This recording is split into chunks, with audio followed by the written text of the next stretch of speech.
Let's get to someone who is an eyewitness who's on the phone now. His name is Ryan McMillan. Ryan, where were you? What did you see? What did you hear? Hi, how are you? I was on the corner at 23rd and 6th with my wife and 2 daughters, and we were just about to go into the subway, and there was we were just sort of loitering, trying to figure out whether we should go to the subway or have my daughter go to the bathroom.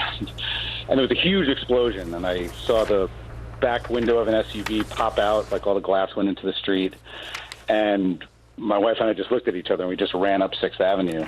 But none of us were like knocked to the ground, or none of us were, it was obviously very shocking, but it wasn't, it didn't feel something like, there were no fires or anything like that. It just felt like a huge noise, and we could sort of feel the blast.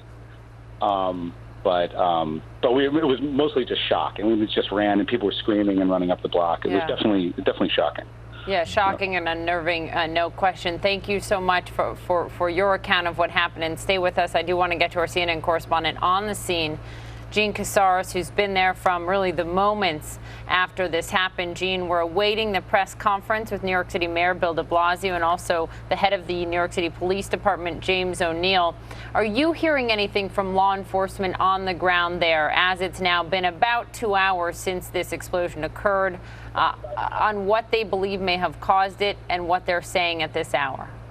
Well, what we're hearing right now is that this press conference is going to start at any moment. So we're right here on 23rd Street, which is the street where this explosion took place. We are a little beyond 5th Avenue, between 5th and 6th Avenue. And we are just waiting for this press conference to begin. Police are saying nothing right now, so I don't think anyone knows exactly what is going to be said.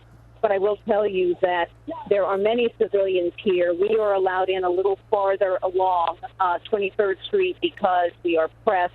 But there are many, many people on the street corners here waiting and wondering exactly what is going to be said. Okay. Also, the emergency vehicles have gone nowhere. They are still here. They are still here in force. Their lights are still on.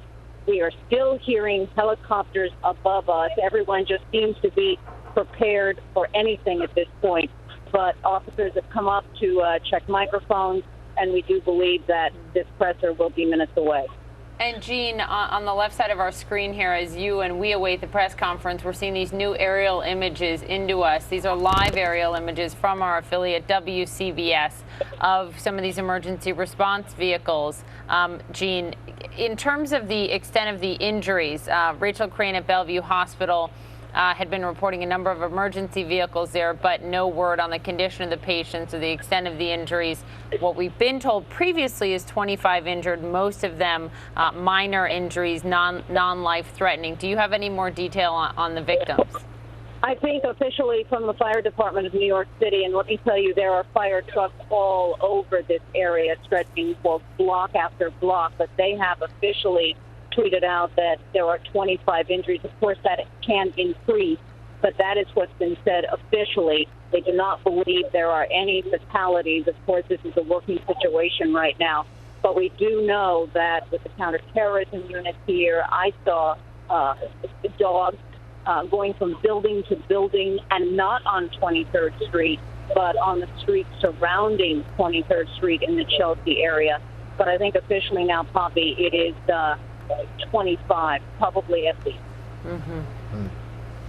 Okay, Jean, I want you to stand by. And again, I just want to update our viewers. Don Lemon here, Poppy Harlow here as well. Poppy is a... Go ahead, Poppy. We're just seeing this in from the NYPD Chief of Special Operations Division, that a possible second device has been located. Again, a possible second device has been located. And that's what we want to get to. Evan Perez. Evan, you are getting this information as well. What do you know about this second device? That's right, Don. That's right. At this point, the authorities there in New York are looking at a possible, again, a very still preliminary information here, a possible device down on 27th Street. Now, we're seeing this a lot this afternoon. After what happened in Seaside Park, New Jersey, there's a lot of concern about possible copycats, or perhaps since the person who was behind the New Jersey bomb that was found has not been arrested or detained yet,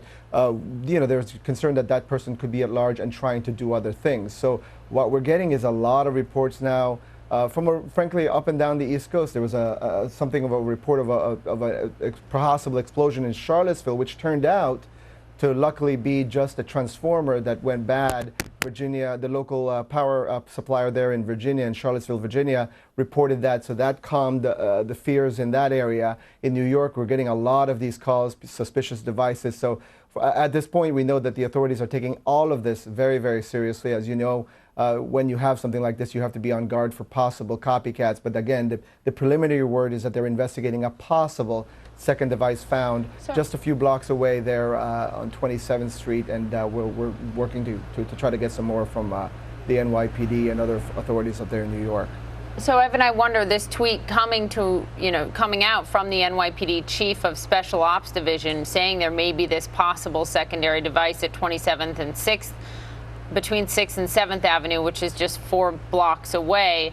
What would it take for them to put this out publicly, or is this their way of saying we don't know, but they would hope keep people away from that area while they investigate? I think you hit it right there, Poppy. I think that's what it is trying to make sure people are aware and frankly just stay away from the area as much as possible to give the authorities the time to try to figure this out. And look, I mean, there's a lot of people on the streets on a Saturday night in Manhattan, so there already were reports being sent out on Twitter and social media.